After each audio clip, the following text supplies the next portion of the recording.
Big pass விட்டு வெளியே வந்திருக்கக்கூடிய சுபி ரீசெண்டா அவங்களோட சோஷியல் மீடியா பேஜ்ல லைவ் வந்திருந்தாங்க. அதுல பிக் பாஸ் நிகழ்ச்சி பத்தியும், அவங்க கோ த்ரூ பண்ணியிருந்த நிறைய விஷயங்கள பத்தியும் ஷேர் பண்ணியிருந்தாங்க. அது என்ன அப்படிங்கிறது தான் இந்த ஒரு வீடியோல நம்ம பார்க்க போறோம். ஃபர்ஸ்ட் ஆஃப் ஆல் அவங்க என்ன சொல்லியிருந்தாங்க அப்படின்னா, பிக் பாஸ் வீட்ல நான் இவ்வளோ நாள் இருப்பேன் அப்படின்னு கொஞ்சம் கூட நினைச்சு பார்க்கவே கிடையாது. ஏன்னா, என்னை விட நிறைய ஃபெமிலியரான பெர்சன்ஸ் அங்க வந்திருந்தாங்க. அவங்களுக்கு தாண்டி நான் இருப்பேனா அப்படின்னு யோசிச்சிருந்தேன். ஒரு 50 நாள கடந்தாலே சாதனை அப்படிங்கிற மாரி தான் நினைச்சேன். பட் கிட்டத்தட்ட 80 நாட்களுக்கு மேல நான் பிக் பாஸ் வீட்ல இருந்திருக்கேன்.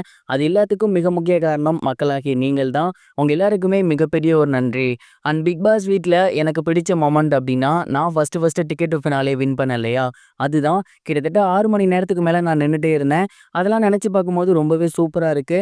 அப்ப கஷ்டமா இருந்தாலும், பட் ரொம்ப பெருமையா இருக்கு அப்படிங்கிற மாரி சொல்லியிருந்தாங்க. அண்ட் அத தாண்டி பிக் பாஸ் வீட்டுக்குள்ள நெறைய பேர் விக்ரம் என்ன மேனிபுலேட் பண்றாரு அப்படிங்கிற மாரி சொல்லிட்டு இருந்தாங்க. அப்படிலாம் கிடையவே கிடையாது. விக்ரமும் நானும் நல்ல ஒரு அண்ணன் தங்கச்சியா இருந்தோம். அவர் எப்போதுமே என் நல்லதுக்காக மட்டும் தான் சொல்லியிருக்காரு. அதெல்லாம் நீங்க தப்பா எடுத்துக்காதீங்க. அண்ட் அத தாண்டி நெறைய விஷயம் நடந்திருக்கு. அது டெலிகாஸ்ட் ஆகல. ஒருவேள அது டெலிகாஸ்ட் ஆகியிருந்தா கண்டிப்பா உங்க எல்லாருக்கும் என்ன நடந்திருக்கு அப்படிங்கிறது தெரிய வந்திருக்கும்.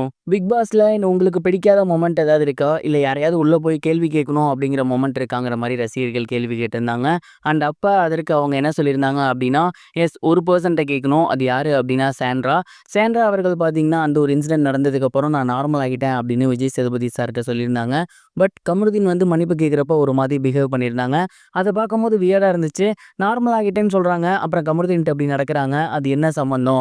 ஒரு வேள மன்னிச்சுட்டா மன்னிச்சிரணும். இல்லையா, நான் இன்னும் அப்படிதான் இருக்கேன்னு சொல்லியிருக்கணும். ஒரு விஷயத்த சொல்லிட்டு இல்லங்கிறது ரொம்ப ரொம்ப தப்பு அப்படிங்கிற மாரி சொல்லியிருந்தாங்க. பாரு அண்ட் கமருதீன் இஷ்யூவ பத்தி என்ன நினைக்கிறீங்க அப்படின்னு கேட்டதுக்கு, உண்மையிலேயே அத எனக்கு என்ன சொல்றதுன்னு தெரியல. அதுக்காக அவங்க தப்பான பெர்சனா அப்படின்னு கேட்டீங்கன்னா கிடையாது. அன்ன டேக்கு அந்த ஹீட் ஆஃப் த மொமெண்ட்ல அது நடந்துருச்சு.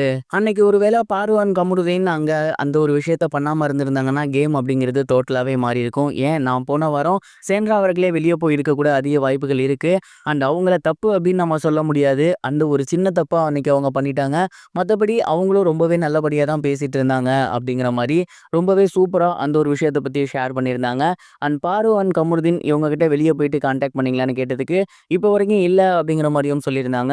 வெளிய வந்ததுக்கப்புறம் நீங்க யாரு கூட நட்ப தொடர விரும்புறீங்க அப்படிங்கிற மாரி கேள்வி ரசிகர்கள் கேட்டிருந்தாங்க. அதற்கு கண்டிப்பா சபரி அண்ட் விக்ரம் இவங்க 2 பேத்து கூடயுமே என்னோட நட்பு தொடரும். அதே மாரி அரோராவும் என்னோட வைபு பயங்கரமா சில் பண்ணிட்டு இருந்தோம். அவ கூடயுமே என்னோட நட்பு தொடரும் அப்படிங்கிற மாரி சொல்லியிருந்தாங்க. ஓவராலா பிக் பாஸ் வீட்ல நான் ரொம்பவே என்ஜாய் பண்ணேன். அண்ட் இப்ப ரொம்பவே மிஸ் பண்றேன். நெறைய விஷயங்கள் கத்துக்கிட்டேன். நெறைய விஷயங்கள் தெரிஞ்சுக்கிட்டேன். அண்ட் என்னோட அடிப்படை என்ன அப்படிங்கிறதையும் புரிஞ்சுக்கிட்டேன். கண்டிப்பா ஏதோ ஒரு விதத்துல இதுக்கப்புறம் உங்க எல்லாரையும் என்டர்டெயின் பண்ணுவேன். எனக்கு ஓட்டு போட்ட எல்லோருக்கும் நன்றி அப்படிங்கிற மாரி சுபி அவர்கள் ஷேர் பண்ணியிருந்தாங்க.